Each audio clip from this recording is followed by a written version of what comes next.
샬롬. 오늘 또 만나 뵙게 돼서 반갑습니다. 함께 기도하시고 성경 공부를 시작하겠습니다.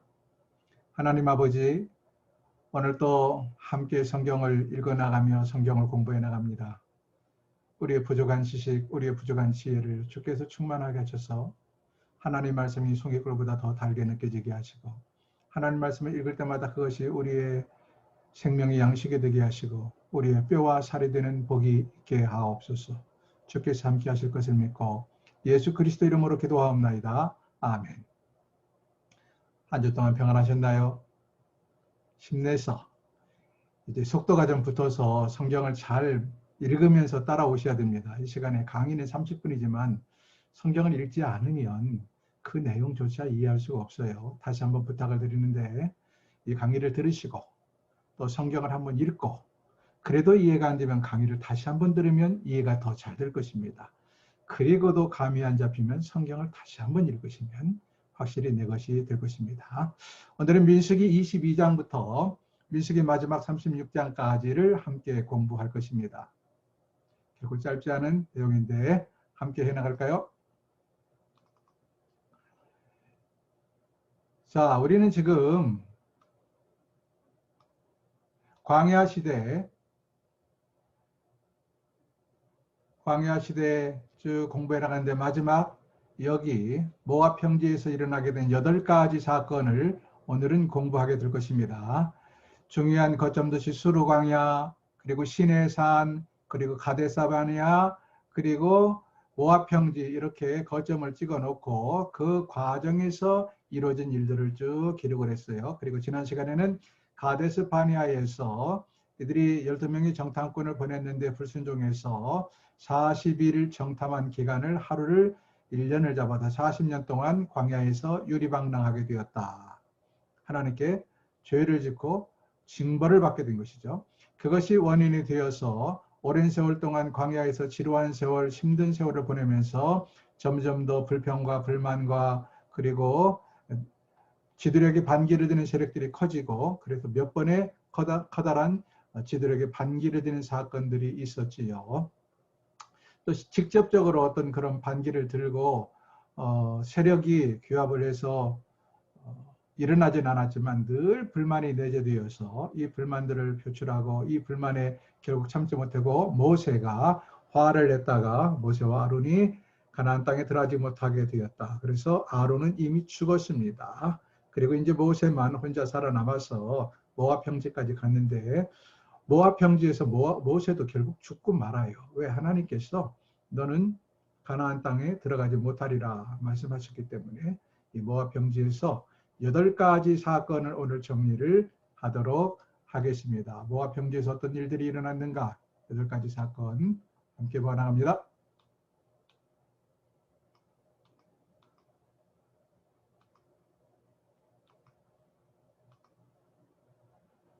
자, 8가지 사건이 한 번에 쭉 기록되어 있는데요. 사실 8가지 사건만 있는 게 아니고 8가지 사건이 잘 정리된 건 아닙니다. 여기 7번째, 지금까지 경로해서 33장에서 36장까지 한 번에 묶어놨는데 이렇게 묶을 수 있는 것이 아니거든요. 그냥 그래도 그러려니 하시고, 첫 번째는 발람의 사건입니다. 발람 22장부터 보시면 발람이 어떤 일이 벌어졌냐, 모압왕 이름이 발락이라는 사람이 있어요. 모압왕 이름이 발락이 있는데, 이 발락이 들어보니까 이스라엘 백성들이 보통 일이 아니에요.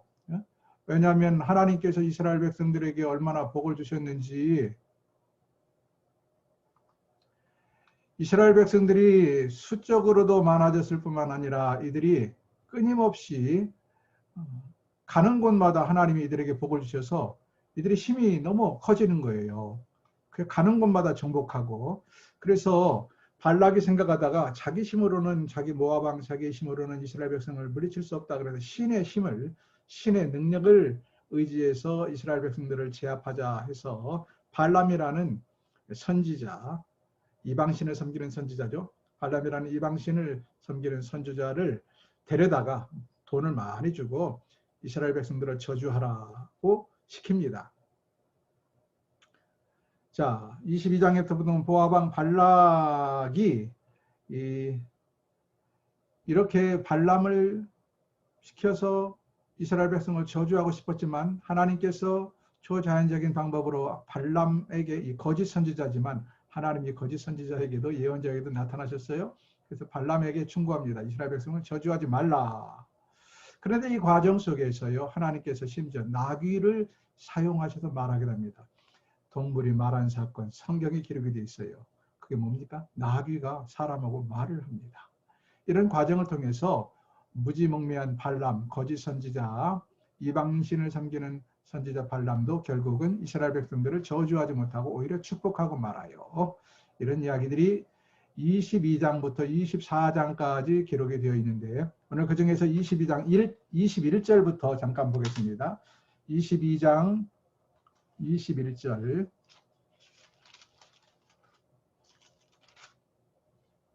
민수기 22장 21절부터 한번 볼까요? 22장 21절. 발람이 아침에 일어나서 자기 나귀의 안장을 치우고, 지금 이제 발람이 말을 안 들으니까, 하나님의 말을 안 들으니까 하나님께서 이 나귀를 통하여 발람에게 말씀을 하시는 내용을, 아주 신묘막측한 내용을 잠깐 보는 겁니다. 21절 다시. 발람이 아침에 일어나서 자기 나귀의 안장을 치우고 모압 고관들과 함께 가니 그가 감으로 말미암아 하나님이 진노하심으로 여호와의 사자가 그를 막으려고 길에 서니라. 발람은 자기 나귀를 탔고 그의 두 종은 그와 함께 있더니 나귀가 여호와의 사자가 칼을 빼어 손에 들고 길에 선 것을 보고 길에서 벗어나 밭으로 들어간지라. 발람이 나귀를 길로 돌이키려고 채찍질하니 여호와의 사자는 포도원 사이 좁은 길에 섰고 좌우에는 담이 있더라. 나귀가 여호와의 사자를 보고 몸을 담에 대고 발람의 발을 그 담에 짓누름에 발람이 다시 채찍질하니, 여보세요, 여러분. 아니, 선지자라 하는, 예언자라는 발람은 여호와의 사자를 보지 못합니다. 그런데 이르게 위임을 짐승인 나귀는 여호와의 사자를 2번씩이나 봤어요. 세상에. 어떻게 이런 일이 벌어집니까?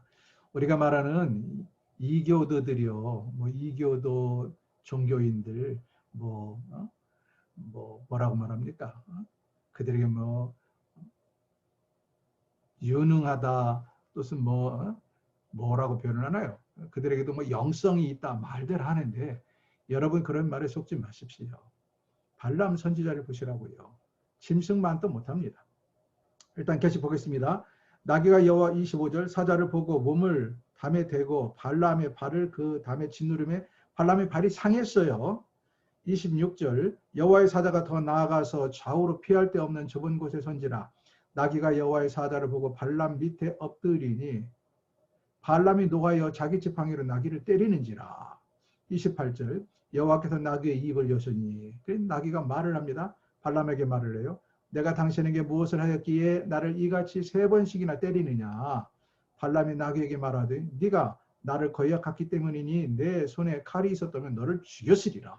그러면서 발람이 씩씩거려요. 무슨 말이냐면 발람이 지금 가야 될 길을 가야 되는데 이 나귀가 가지 않고 벽에다가 담벼락에다가 오히려 바짝 들이대가지고 발람이 발이 까졌단 말이죠. 그뿐 아니에요. 갑자기 이 나귀가 덜썩 주저앉아 버리는 거예요. 그러자 발람이 화가 나가지고 자기가 가지고 있던 채찍으로 3번이나 때렸다. 이 이야기입니다. 29절 보세요. 발람이 나귀에게 말하되 내가 나를 거역했기 때문이니 내 손에 칼이 있었더라면 너를 곧 죽였으리라. 30절 나귀가 발람에게 그러자 뭐라고 말합니까? 나는 당신이 오늘까지 당신의 일생 동안 탄 나귀가 아니냐.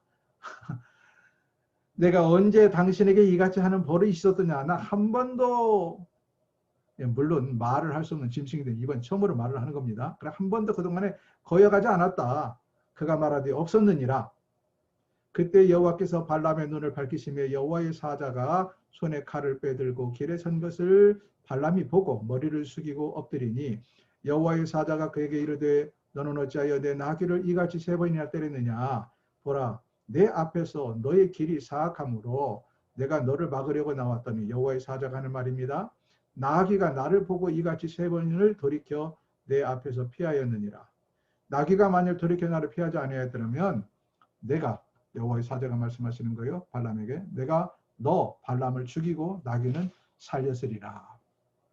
발람이 여호와의 사자에게 말하되 내가 범죄하였나이다. 당신이 나를 막으려고 길에 서신 줄을 내가 알지 못하였나이다. 당신이 이를 기뻐하지 아니하시면 나는 돌아가겠나이다. 여호와의 사자가 발람에게 이르되 그 사람들과 함께 가라. 내가 너에게 이르는 말만 말할지니라. 발람이 발락의 고관들과 함께 가니라. 그래 가기는 갔어요. 가서 어떻게 하는가? 저주하기는커녕 오히려 이스라엘 백성들을 축복했다 하는 내용들이 그 밑으로 계속 기록이 되어 있습니다. 그 다음에 25장에 가면 비느하스라고 되어 있는데 이게 무슨 이야기냐면 이스라엘 백성들이 거기서 계속 발행해서 이제 모압 땅에 들어갔어요. 모압 땅에 가니까 모압 땅 여자들은 얼굴도 예쁘고 이 이스라엘 백성들은 40년 동안 광야에서 살았으니까 얼마나 거칠거칠하고 행색이 참 말이 아니죠. 근데 이미 정착하고 사는 여자들은 포동포동하고 피부도 곱고 그 땅에는 이미 정착해서 사는 그들에게는 고급 문화가 만들어졌어요. 좋은 아파트도 있고요. 쇼핑몰도 있고요. 그래서 이스라엘 백성들이 자기의 정체성을 버리고 모압 여인들과 음행하고 모압 여인들과 어울리기 시작합니다. 그럼 어떻게 될까요?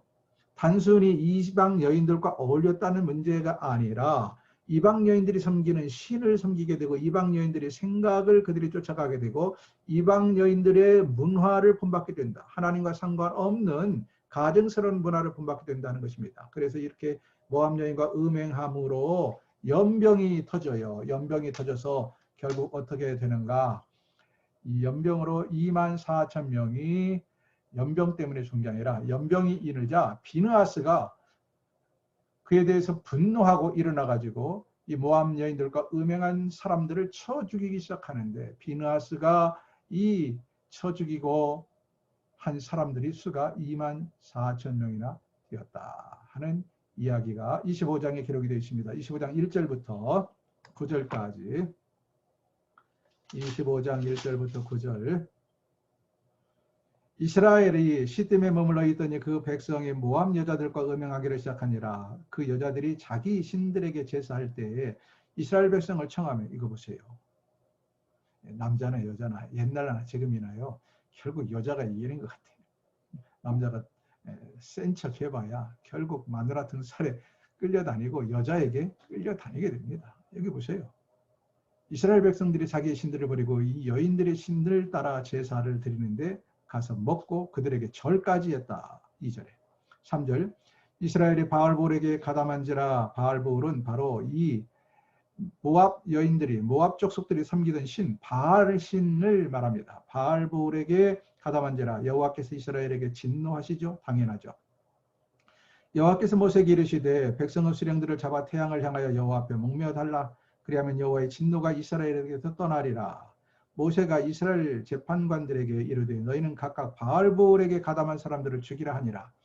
이스라엘 자손의 온 회중이 회막문에서 올 때 이스라엘 자손 한 사람이 모세와 온 회중의 눈앞에 미디안의 한 여인을 데리고 그의 형제에게 온지라. 제사장 아론의 손자 엘르아살의 아들 비느하스가 이 비느하스가 누구냐면 엘르아살의 아들이고 아론의 손자입니다. 그것을 보고 회중 가운데서 일어나 손에 창을 들고 그 이스라엘 남자를 따라 그의 막사에 들어가서 이스라엘 남자와 그 여인의 배를 꿰뚫어서 두 사람을 죽이니 연병이 이스라엘 자손에게서 그쳤더라. 그 연병으로 죽은 자가 24,000명이네. 제가 아까 정확하게 설명을 못했거든요. 비느하스가 쳐 죽인 사람이 24,000명이 아니라 연병으로 이것 때문에 하나님의 심판과 저주를 받아서 연병이 퍼져버렸는데 연병으로 죽은 사람이 24,000명이나 되었다 하는 것입니다. 결국 하나님을 버리고 하나님의 말씀을 어기고 이방 여인과 어우러지고 음행을 하고 이방 여인들이 섬기는 우상을 섬기다가 24,000명이 연병으로 죽고 말았습니다. 요즘 우리나라에 코로나로 죽은 사람이 몇 명인가요? 24,000명. 지금처럼 인구가 많을 때도 현재 전 세계적으로 몇 명이나 죽었나요? 아마 지금 확진자는 우리나라 인구보다 많아서 한 7천만 명, 8천만 명 육박했는지 넘었는지 모르겠습니다. 세계 지금 확진자가 죽은 사람도 수없이 많아요. 몇 명이나 되는지 잘 모르겠습니다만은 여러분 당시에 인구 250만 밖에 안 되는데 24,000명이 며칠 사이에 죽어버렸습니다. 연병으로. 하나님의 진노의 심판으로. 그 다음 세 번째 사건은 무엇인가? 2차 인구조사예요. 이제 가나안 땅을 애굽을 출발해서 처음에 1년 만에 시내산에서 인구 개수를 했죠. 그때 인구가 20세 이상 남자 장정이 60만 명이었다라고 나왔는데 40년의 세월이 흘렀습니다. 이 40년의 세월이 흐르고 이제 머지않아서 요단강을 건너서 가나안 땅으로 들어가게 돼요. 그래서 하나님께서는 가나안 땅으로 들어가기 전에 40년 만에 다시 인구를 계수해 보아라 이렇게 지시를 합니다. 그래서 인구를 계수를 했는데 26장이 기록되어 있는데요. 40년 전과 인구가 숫자가 거의 똑같아요. 60만 명입니다. 60만 명. 자, 여러분 40년이라는 세월이 흘렀으면 지금같이 산하 제한을 할 때가 아니고 그래서 인구가 급증해야 합니다. 이스라엘 백성들이 70명이 애굽 땅에 내려가서 400년 만에 250만 명이 되었잖아요. 엄청나게. 더더군다나 하나님께서는 이스라엘 백성들에게 이 번성하는 복을 주셨거든요. 그런데도 불구하고 40년이 지났음에도 불구하고 인구가 하나도 늘지 않았다. 왜 그랬을까요? 40년 동안 광야에서 유리방랑하며 하나님의 저주를 받고 나이 먹은 세대들이 다 죽었기 때문입니다. 그래서 숫자가 변함이 없다 하는 이야기가 3장에 기록이 되어 있습니다. 그 다음 네 번째 이야기는 슬로보앗의 딸들 이렇게 되어 있는데 슬로보앗의 딸들 이게 무슨 이야기냐면요. 27장에 가면 27장 1절부터 4절을 읽어보겠습니다. 읽고 이야기하는 게 좋겠습니다. 27장 1절부터 4절 요셉의 아들 므낫세 종족들에게 므낫세의 현손 마길의 증손 길르앗의 손자 헤벨의 아들 슬로바스의 딸들이 찾아왔으니 그의 딸들의 이름은 뭐 쭉쭉 나오는데 여러분 복잡하게 성경에 보면 족보가 이렇게 아주 복잡하게 그의 아버지, 할아버지, 증조할아버지, 고조할아버지 쭉 써놔요. 여기 슬로보앗이라는 사람의 딸들이 찾아왔다. 근데 이 슬로보앗이 누구냐? 므낫세의 현손이다. 현손이 뭐죠? 우리말하면 고손입니다. 므낫세의 고손자 슬로보앗의 딸들. 그러니까 이 슬로보앗의 딸들은 므낫세의 고고손자쯤 해당합니다. 근데 이 성경은 늘 그렇게 족보를 써놔서 자칫 잘못하면 무료로 하고 혼동하게 만들어요. 아무튼 슬로보앗의 딸들이 찾아온 이유는 이것입니다. 2절 그들이 회막문에서 모세와 제사장 엘라살과 지휘관들과 온 회중 앞에 서서 말을 합니다. 뭐라고 말하냐? 우리 아버지 슬로보앗이 광야에서 죽었어요. 광야에서 40년 동안 유리방랑할 때 죽었는데 문제는 아들이 다 뭐라고 말씀하십니까? 광야에서 죽었으나 여호와를 거슬려 모인 고라의 무리에 들지 아니하고 자기 죄로 죽었고 아들이 없나이다. 광야에서 죽었는데 죄 짓고 죽은 것이 아니라 물론 그 이스라엘 백성들이 12명의 정탐꾼의 이야기를 들은 것은 죄지만 고라일 땅의 반역에 가담해서 죽은 건 아니었다. 근데 문제는 이 슬로보앗이 딸들만 두고 죽었어요. 아들이 없었다. 아버지가 아들이 없이 죽으니까 문제는 그 대를 이을 사람이 없다는 거예요. 옛날에는 여자는 대를 잇지 않았거든요. 여자에게는 재산도 돌아가지 않았고 유산 상속도 없었고. 그래서 이 슬로바스의 딸들이 와서 건의하는 것입니다. 우리는 아들 형제가 없었다. 4절 어찌하여 아들이 없다고 해서 우리 아버지의 이름이 그의 종족 중에서 삭제되리까. 쉽게 말하면 대가 끊기는 거예요. 씨가 마른다라는 표현을 하죠. 대가 끊기게 되었습니다. 우리 아버지 형제 중에서 우리에게 기업을 주소서. 무슨 말이냐. 우리 아버지가 족보에서 없어지게 됐는데 비록 우리가 여자지만 우리가 기업을 이어갈 수 있도록 해주소서. 우리에게 아버지의 재산도 주시고 그래서 우리가 아버지의 이 이름을 대를 이어갈 수 있도록 해주소서라고 건의를 했다 하는 것입니다. 그래서 이것이 계기가 되어서 아들이 없이 딸들만 낳고 죽은 그 아버지도 딸들에게 유산을 상속할 수 있는 길도 열리고 그래서 대를 이어갈 수 있도록 대가 끊기지 않도록 하는 법이 생겼다 하는 것이 27장 상반절에 나와 있고요. 그 다음에 12절부터 보면 27장 12절부터 보면 여기도 중요한 이야기가 나오는데 모세의 후계자로 여호수아를 세우고 그리고 아론의 후계자로 엘르아사를 제사장으로 지명했다 하는 이야기가 12절부터 기록이 되어 있습니다. 잠깐 읽어볼까요? 27장 12절 여호와께서 모세에게 이르시되 너는 이 아바림 산에 올라가 내가 이스라엘 자손에게 준 땅을 바라보라. 이제 모세는 여기서 죽게 돼요. 그리고 가나안 땅에 들어가지 못하게 돼요. 그러면 모세가 죽어도 이스라엘 백성들이 결국 가나안에 들어가야 될 지도자가 필요하잖아요. 그래서 여호수아를 대신 세워라 하는 이야기고, 제사장도 마찬가지입니다. 아론의 후계자로 누구를 세워라? 아론의 아들 엘르아사를 세워라. 이렇게 후계자들을 세우는 이야기입니다. 자, 13절 이스라엘 자손에게 준 땅 가나안 땅을 바라보라. 본 후에는 너의 형 아론이 돌아간 것 같이 너도 조상에게로 돌아가리니, 여기서 죽게 되리니 이 말입니다.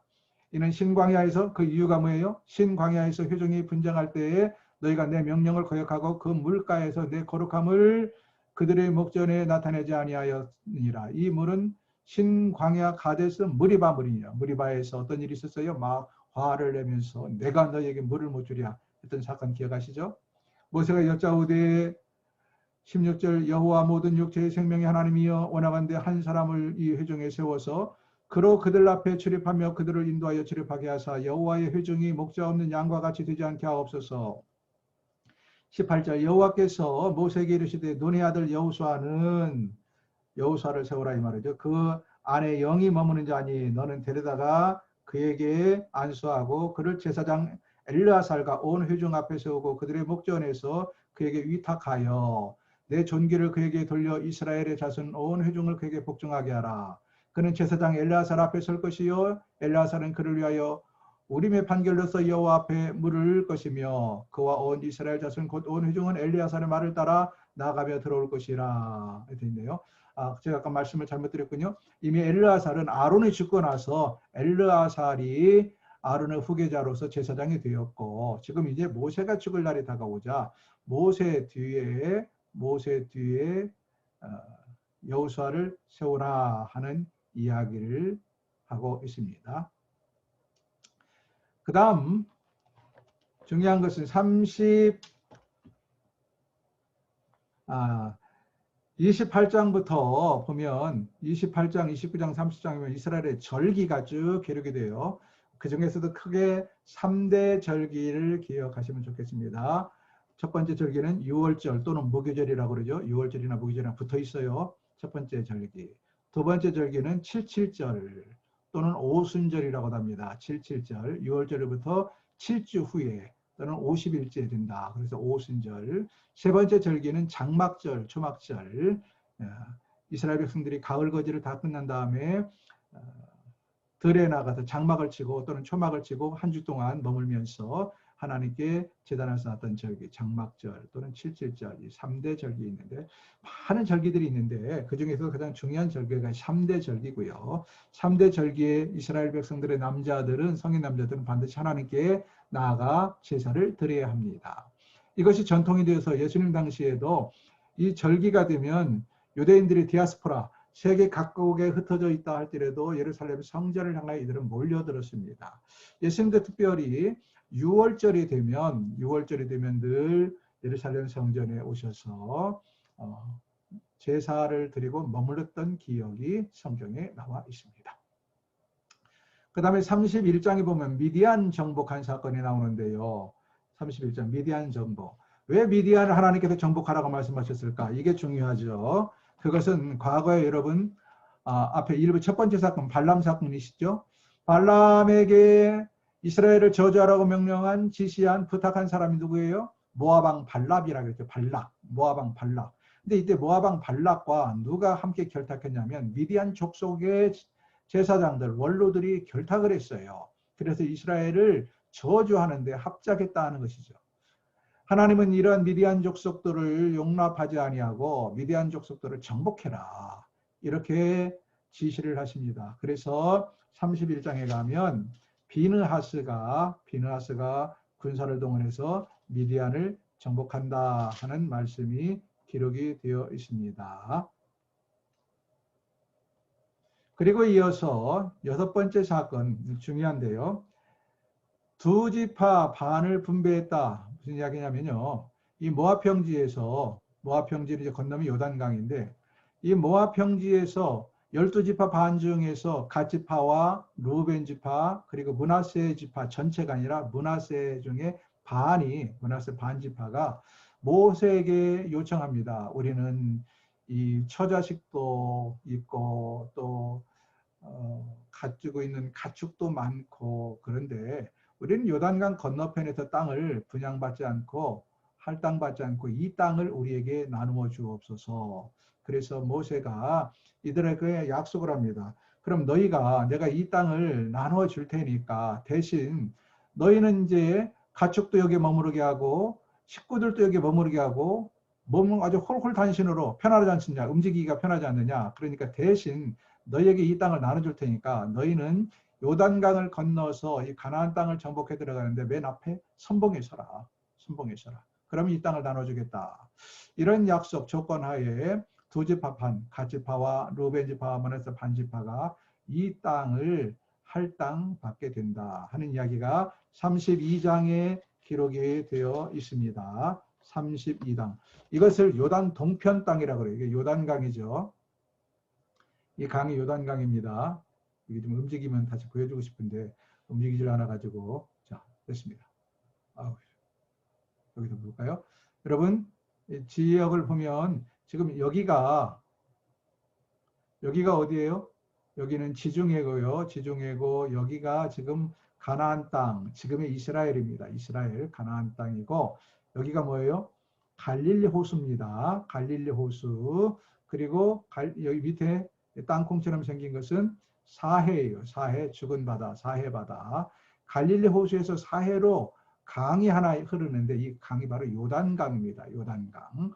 갈릴리 호수는 어디서 물이 고일까요? 이 위에 있는 헐몬산이나 이런 높은 산에서 계곡물들이 흘러나와서 모인 곳이 갈릴리 호수고 갈릴리 호수의 그 많은 물들은 요단강을 통해서 사해로 흘러 들어갑니다. 이해가 되시나요? 이 요단 동편 보통 이제 앞으로 사사기 할 때랑 많이 나오게 됩니다. 요단 동편 땅은 바로 이 두 지파 반이 할당받은 이 땅을 말하고 이쪽은 요단의 서편이 되겠죠. 그러나 성경에 요단 서편이라는 말은 안 나와요. 왜냐하면 이 땅이 중심이기 때문에 이 땅이 본거지고 이 땅은 본거지가 아니라 덤으로 할당받은 땅이기 때문에 이쪽이 동쪽입니다. 참고로 말하면 우리 한반도는 어느 쪽에 있어요? 요단 동편에 있어요. 더 이쪽으로 와서 요단 동편에 있고 유럽은 이쪽에 있고 서쪽에 있고 이해가 되시나요? 요단 동편이라고 주로 표현을 한다 하는 것을 기억하시면 되겠습니다. 그 다음 지금까지 경로 어떻게 쭉 왔는가를 33장부터 36장까지 기록을 하고 있습니다. 왜냐하면 40년의 세월이 흘러가기 때문에 이 다시 자라는 세대들은 그렇죠? 처음 이미 나이가 많은 세대들은 다 죽었어요. 그들은 출애굽을 전체를 피부로 겪었기 때문에 그동안의 경로를 잘 알지 모르지만 새로 자라온 이 세대들은 이스라엘 백성들이 어떻게 출애굽을 했고 그 땅에서 어떤 일이 있었고 그동안 어떤 과정을 겪어서 여기까지 왔는지 또 왜 이렇게 더디 왔는지 하나님께서 어떻게 먹이시고 입히셨는지 모르잖아요. 그래서 지금까지 경로를 33장부터 36장까지 계속해서 기록을 해 놓습니다. 쭉 기록을 해 놔요. 그리고 34장에 가면 신명기를 기록한다. 신명기를 기록한다. 왜냐하면 아까 7번째에서 얘기한 것처럼 40년의 세월이 이미 흘렀어요. 40년의 세월이 흐르면서 1세대들은 다 죽어서 하나님에 대해서 잘 몰라요. 1세대들은 시내산에서 직접 율법을 받았고 또 계속해서 율법대로 행해왔지만 이 자라난 이 세대들은 율법을 직접 받은 세대도 아니고 율법을 잘 알지 못해요. 그래서 신명기는 율법 재론, 재강론한다 그런 의미인데 신명기는 그동안에 하나님께 하셨던 민수기나 레위기나 출애굽기에 나와 있는 이 율법들을 다시 재론하는 것이 신명기입니다. 모세는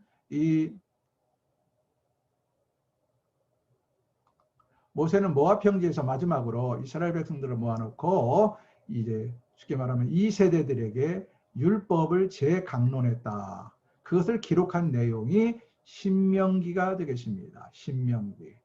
여기까지가 모세의 사명입니다. 신명기를 기록하고 그는 이제는 이 땅에서 죽고 그의 후계자 여호수아가 이스라엘 백성들을 이끌고 요단강을 건너게 됩니다.